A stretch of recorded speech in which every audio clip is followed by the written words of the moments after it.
আমাদের উপর যে রকমের জেল জুলুম নির্যাতন, কারণ আওয়ামী লীগ জানতো যে কোনোভাবেই তারা বিএনপিকে না দমায়া জোর করে না করলে পরে কিন্তু এই নির্বাচন করা সম্ভব না, হবে না।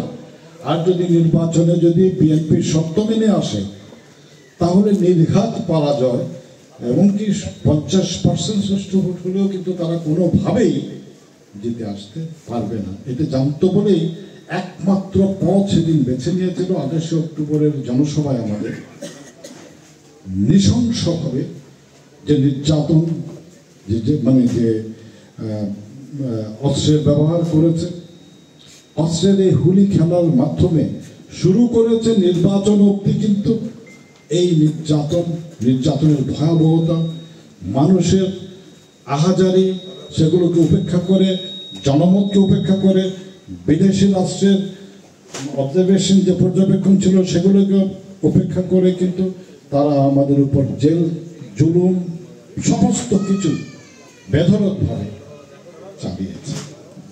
কিন্তু আমাদের যে আহ্বান ছিল, আমাদের সম্মানিত ভারপ্রাপ্ত চেয়ারম্যানের যে আমাদের আহ্বান ছিল যে আপনারা ভোট কেন্দ্রে যাবেন না, আমাদের সমস্ত নেতাকর্মীরা কিন্তু এই আহ্বানটা কিন্তু জনগণের কাছে ছড়িয়ে দিয়েছিল, জনগণ সেটা মেনেছে। সেজন্য আমি আপনাদেরকে অভিনন্দন জানাচ্ছি। আজকে সুযোগ পেয়েছে, অন্যদিন আমাদের হয়নি, যে আপনারা আপনাদের আহ্বানে জনগণ ভোট কেন্দ্রে যায় নাই। কাজী গনি সাহেব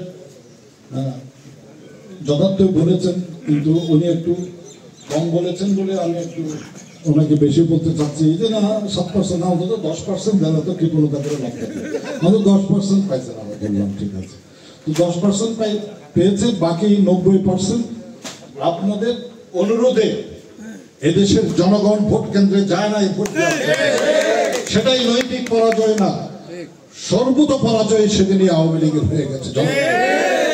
জনগণ তাদের রায় প্রত্যক্ষভাবে সেদিন দিয়েছিল বলেই কিন্তু সেদিন এদেশের মানুষের বিজয় অর্জিত হয়েছে, তারেক রহমানের বিজয় অর্জিত হয়েছে, বাংলাদেশ ন্যাশনালিস্ট পার্টির বিজয় অর্জিত হয়েছে। সেই জন্য আপনাদেরকে অভিনন্দন। আজকে যে অবস্থা সেগুলো নতুন করে বলার পিছনে আপনারা নিজেরাই জানেন কোথায় আছে আমরা। কোনো স্বাধীনতা আছে? বাক স্বাধীনতা নাই, কিচ্ছু নাই, গণতন্ত্র তো নাই। আপনি ভোট দিতে যাবেন, সেটা প্রহসন। আপনারা দেখেন, আপনার 3টা নির্বাচন, গত 3টা নির্বাচনকে আপনারা প্রত্যক্ষ করেছেন। 14 নির্বাচনে কি হয়েছে? জনগণ, আমরা দল নির্বাচন বর্জন করেছি। সেদিনও কিন্তু জনগণের বিজয় অর্জিত হয়েছে, কারণ 153টা আসনে কোন রকমের নির্বাচনই হয়নি। বিনা নির্বাচনে কলা গাছকে ওরা নির্বাচিত করিয়ে নিয়েছে। 14 নির্বাচন এক অভিনব পন্থায় 18 নির্বাচন হয়েছে, যেখানে আমিও একজন প্রার্থী ছিলাম, আপনাদেরই একজন প্রার্থী। তো সেখানে আগের রাতে নির্বাচন শেষ, তারপরে 60% থেকে 65% আগের রাতে নিয়ে বাকি 45-40%-এর জন্য পরের দিনও লড়াই করেছে ওরা। এর মধ্যেও কিন্তু আমাকে আপনার প্রচুর, আপনাদের কারণে কিন্তু 1-1.5 ঘন্টা যাওয়ার সময় পেয়েছে। 49,753 ভোট। তো যাও, এটা মানে হচ্ছে আমরা প্রতিরোধ করেছিলাম।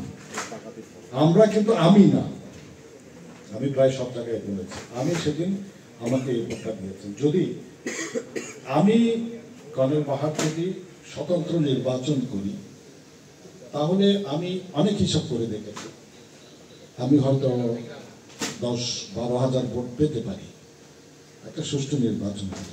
আপনারা আত্মীয় স্বজন আছে, বন্ধু বান্ধব আছে, তাদের সবার হয়তো দোয়া বা অ্যাক্টিভ সাপোর্টে আমি 10-12 হাজার ভোট ইনশাল্লাহ পাবো।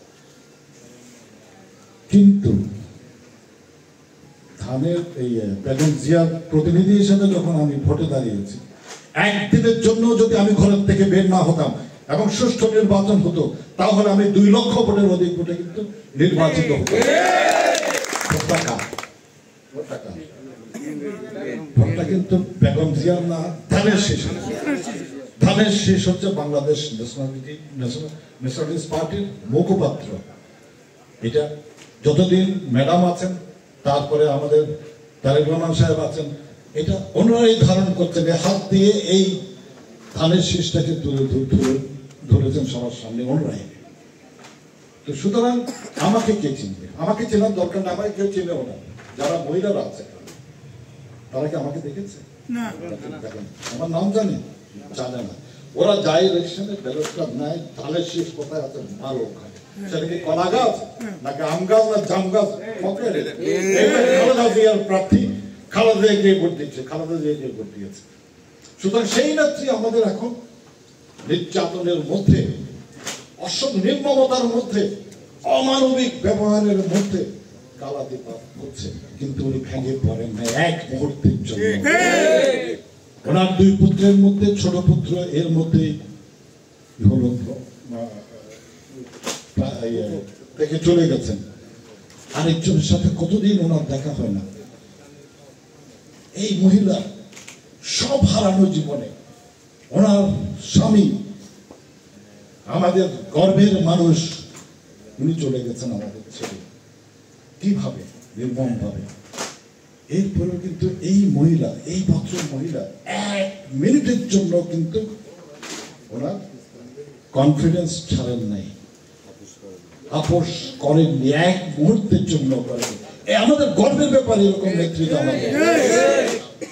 তাই এই নেত্রীর নেতৃত্ব নিয়ে আমরা জানি, আমরাও কিন্তু প্রত্যেকটা নেতা কর্মী ওনার নেতৃত্বের এই গুণটাকে ধারণ করি, এবং এরাই বিএনপির নেতা কর্মী আছে।